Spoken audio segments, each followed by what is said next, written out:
আসসালামু আলাইকুম ওয়া রাহমাতুল্লাহি ওয়া বারাকাতুহু। আজকে আমি আপনাদেরকে দেখাচ্ছি একটা গুরুত্বপূর্ণ ইনফরমেশন আপনাদের সাথে শেয়ার করছি। সেটা হচ্ছে নিউ ইয়র্ক সিটিতে যারা বাইক চালান, তারা বাইক কোথায় পার্ক করবেন এবং বাইক রাস্তাগুলো কোন দিকে এই ম্যাপে দেখতে পাবেন, এই ম্যাপে জানতে পারবেন। So it's very nice, very helpful. আশা করি ভিডিওটা অনেক কাজে লাগবে। ভিডিওটা বেশি বেশি করে শেয়ার করে দেবেন। Very nice.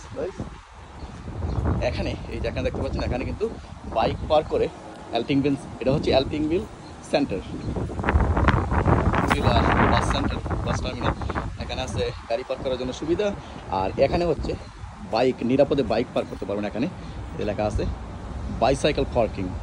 সো এখানে বাইসাইকেল পার্ক করে আপনি পার্ক করে যেতে পারবেন। আর এটা হচ্ছে আবার দেখাচ্ছি, এতে বাইক লেনগুলো কোথায় কোথায় বাইক লেন আছে এই ম্যাপে দেখতে পাবেন। তো ভিডিওটা বেশি বেশি করে শেয়ার করে দেবেন ইনশাআল্লাহ। আল্লাহ হাফেজ।